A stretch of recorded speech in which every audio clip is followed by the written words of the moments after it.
Tenemos un entrevistado. Para analizar en qué situación queda el PSOE tras la decisión de abstenerse y propiciar la investidura de Mariano Rajoy, nos acompaña esta noche Ignacio Sánchez Cuenca, profesor de Ciencia Política de la Universidad Carlos III de Madrid. Ignacio Sánchez Cuenca, buenas noches. Bienvenido una vez más al Intermedio.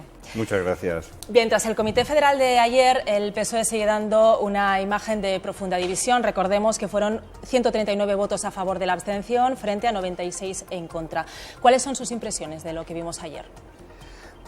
Bueno, si tuviéramos que hacer algo así como el control de daños de lo que ha pasado en el PSOE, pues veríamos que, en primer lugar, se ha visualizado una división muy profunda dentro del partido. En segundo lugar, el partido ha roto una promesa que solemnemente presentó ante la ciudadanía en las dos campañas electorales, que no iban a apoyar al Partido Popular. En tercer lugar, no han proporcionado explicaciones muy convincentes de por qué han roto la promesa. Yo todavía estoy a la espera de ser convencido de que había razones poderosas para la abstención y lo que he oído son cosas que son fácilmente desmontables. Y en cuarto lugar, se ha producido un distanciamiento fuerte con la militancia y con las bases sociales del Partido Socialista. Entonces, bueno, tampoco quiero transmitir una impresión completamente lúgubre, pero claramente el PSOE sale muy averiado de todo este episodio. Buenas noches, Ignacio Sánchez Cuenca, bienvenido de nuevo al Intermedio, superando el pánico escénico a la televisión. Muchísimas gracias, bienvenido. Bien, los socialistas han sufrido otras crisis, pero diríamos que estamos ante la crisis más grave que ha sufrido el Partido Socialista desde su punto de vista. Yo creo que sí. Yo creo que es la crisis más grave del PSOE en toda la historia de la democracia por dos razones. La primera es por las formas que se han utilizado, que son formas como de otra época, son formas de hace 25 años. Yo creo que en estos momentos en los que ha habido una crisis muy profunda de la política en España, la gente lo que demanda es rendición de cuentas, transparencia, y lo que ha sucedido es una conspiración palaciega para expulsar al secretario general, y este tipo de maniobras yo creo que con la crisis política que hay planteada en España no son bien vistas. Y en segundo lugar hay un elemento adicional, y no lo digo de broma, pero es que hay algo profundamente extraño en todo esto, es decir, que el PSOE se ha abierto en canal para permitir que gobierne su rival. Es decir, si la crisis interna hubiera estado motivada por divergencias ideológicas, por distintas maneras de enfocar el tema catalán, las políticas económicas, tendría sentido que hubiera un debate profundo en el partido, pero que el partido se rompa en dos para permitir que su histórico rival llegue al gobierno es algo que no puede más que dejarte perplejo. ¿Abstenerse es apoyar o no a un gobierno del Partido Popular? Hombre, técnicamente yo creo que no, que abstenerse es permitir que se forme un gobierno de otro partido, pero no es apoyar al nuevo gobierno. Bueno, ¿y es, como se ha dicho, un mal menor abstenerse? Pues claro, es que eso depende de con qué comparemos. Por ejemplo, yo no entiendo muy bien por qué en todo el debate político que hemos tenido en estos meses, el PSOE ha decidido asumir que le correspondía a él la responsabilidad de que hubiera finalmente gobierno. La responsabilidad última la tenía el Partido Popular.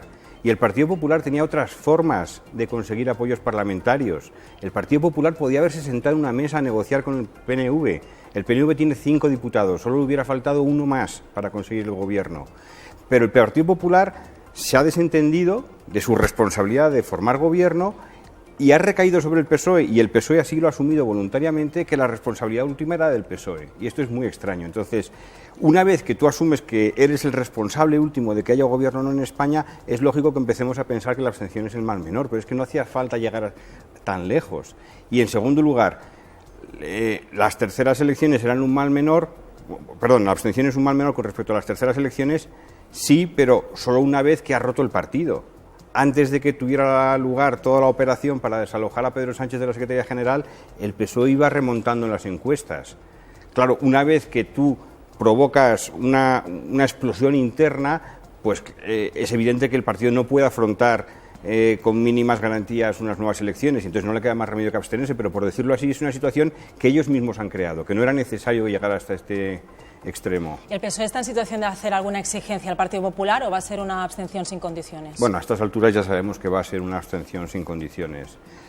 El PSOE podría haber planteado de forma hipotética tras las elecciones del 26J que ellos, su postura era votar no, pero que en todo caso podrían plantearse una alternativa, por ejemplo, si Rajoy se marchara de la presidencia de gobierno, pero es que nunca quisieron dar explicaciones. Es decir, el PSOE, yo he tenido una posición crítica porque no se entendía bien lo del no es no, pero el no es no era la promesa electoral. Entonces, ¿hasta cuándo estabas dispuesto a mantener el no es no y en qué condiciones lo podías mantener? ¿Qué alternativas había? Todo eso se ha hablado con sobreentendidos, con alusiones que solo algunos entendían y no ha habido una explicación razonable a la ciudadanía ni a sus propios votantes, por cierto. Bueno, y a veces ni a sí mismos, porque a estas alturas todavía hay personajes como Paje, Lambano, Chimo Puig, que se resisten o les sigue costando hablar de abstención.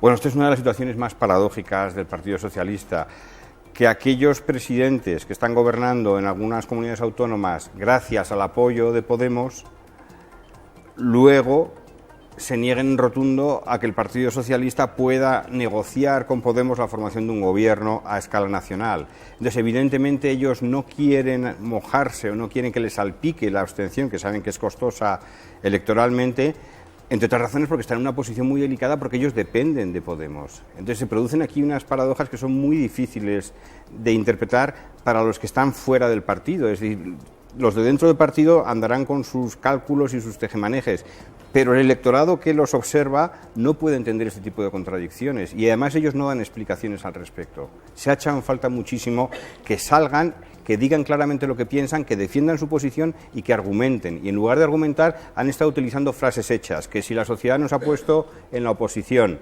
que si la gobernación de España es la prioridad número 1, etcétera. Pero son frases hechas que no permiten construir un argumento que resulte persuasivo para la sociedad. Y por eso se ha metido en este lío el PSOE, porque no han sido capaces de argumentar. La gestora insiste en que todo el Grupo Socialista debe abstenerse. ¿En qué situación, en qué posición deja esta directriz al PSC y al resto de diputados que ya han anunciado que su intención es mantenerse en ese no a Rajoy? Bueno, yo entiendo que desde el punto de vista de la dirección del partido no quieran aparecer como un partido que no es capaz de mantener la disciplina en una decisión tan trascendental como la formación de un gobierno del Partido Popular. Pero por otro lado, también parece claro que si adoptaran una posición más flexible se evitarían estas tensiones que pueden llevar incluso a la ruptura de relaciones entre el PSOE y el PSC y que sería un mal negocio para ambas partes. El PSOE a veces parece, algunos líderes del PSOE parece que se pueden permitir el lujo de desprenderse del PSC. Esto sería un error histórico a mi juicio. En fin, bueno, ya nadie duda de que hemos asistido a una lucha de poder en el seno, dentro del Partido Socialista. La papeleta ahora no es sencilla. ¿Qué cualidades debería tener, desde tu punto de vista, aquel o aquella que aspirara a liderar el Partido Socialista en estos momentos? Bueno, yo creo que la cuestión del liderazgo, aun siendo importante, no es tan relevante, en el sentido de que el PSOE ya en 4 años lleva 3 líderes y va a tener uno nuevo dentro de unos meses cuando se celebre finalmente el Congreso del partido. Entonces van sucediendo solo los líderes, hemos pasado de Zapatero a Rubalcaba, de Rubalcaba a Pedro Sánchez ya lo han quitado de en medio, ahora van a poner a otro y yo no creo que eso vaya a permitir que se arreglen los problemas de fondo que arrastra el Partido Socialista desde hace tiempo.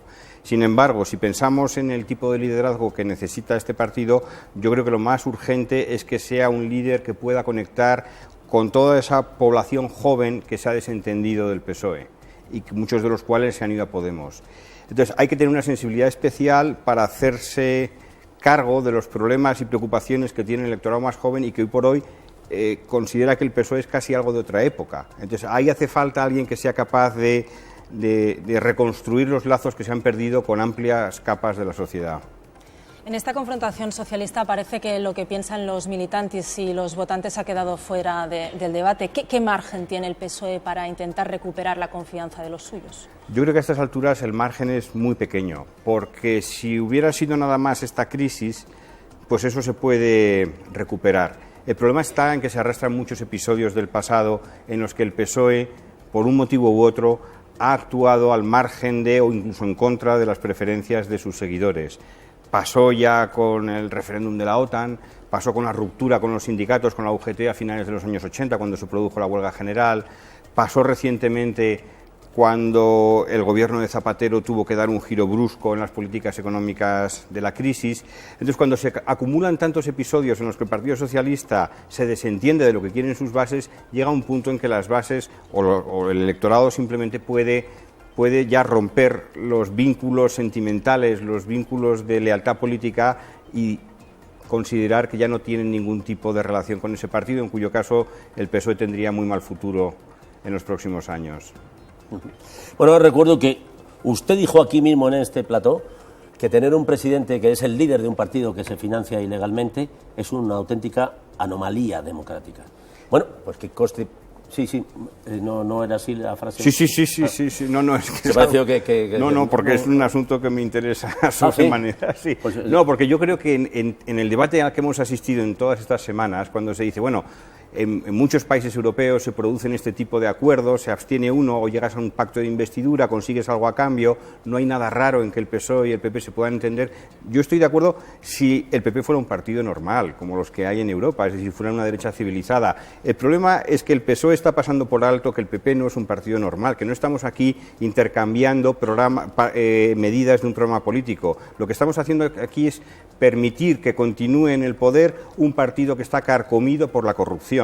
Es decir, un partido que no respeta los principios y las reglas del sistema democrático.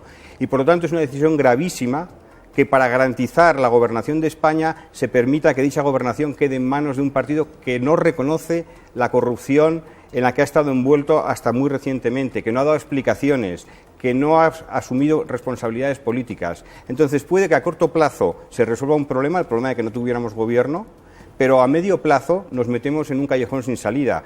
Hay un montón de estudios en las ciencias sociales que demuestran que cuando un país combina altos niveles de desigualdad económica con altos niveles de corrupción, se genera falta de confianza en el sistema, polarización política, radicalismo político, imposibilidad de llegar a acuerdos y, sobre todo, se reduce enormemente la posibilidad de la redistribución económica. Entonces, a lo que esto nos dirige en el medio plazo es una democracia de muy baja calidad, parecida a la que sufrió Italia durante décadas antes de que explotara el sistema. Madre mía, entonces, bueno, esto tendrá un coste político para el PSOE, entonces importante si nos lleva a esta situación. Bueno, yo creo que el coste va a ser para el país, en general, para España. Quiere decir que la combinación de un partido al que se le garantiza la impunidad ante sus actos de corrupción y que encima no combate la desigualdad económica que se ha instalado en este país es una combinación letal para nuestro sistema político. Visto lo que ha ocurrido en los últimos meses, ¿cuántos años calcula que tendremos que esperar para que un gobierno de izquierdas vuelva a gobernar en España? Esta ya es la pregunta de broma, o todavía no. No, yo creo que muchos. La única condición para que se forme un gobierno alternativo al del PP es que se produzca algún tipo de entendimiento entre Podemos y PSOE. Podemos y PSOE ahora mismo ocupan más o menos la mitad cada uno del espectro de izquierdas, el Podemos en posiciones más extremas, el PSOE en posiciones más moderadas, pero sabemos que si no llegan a alguna vía de entendimiento, lo que garantiza esto es un gobierno de la derecha durante muchísimo tiempo, porque la derecha está mucho más concentrada en torno al PP que la izquierda, que está más dividida. Esto es un razonamiento sencillísimo, pero que parece que tanto Podemos como PSOE en estos momentos pasan por alto. Bueno, pues ahora una pregunta que incluye un pequeño matiz, aunque es muy parecida. Después de derrocar a Pedro Sánchez desde dentro, ¿cuánto tiempo volverá a pasar hasta que tengamos un candidato a la presidencia guapo? Bueno, eso depende de si Wyoming da el paso de presentarse a las próximas elecciones generales. Sí, además sería guapo y ambiguo, lo cual matábamos dos pájaros de un tiro. Bueno, pues muchísimas gracias por estar con nosotros aquí. Esperamos volver a verte aquí dentro de poco para que nos ilustres y también citaremos lo que has dicho hoy porque esto conviene revisarlo. Muchísimas gracias. Gracias.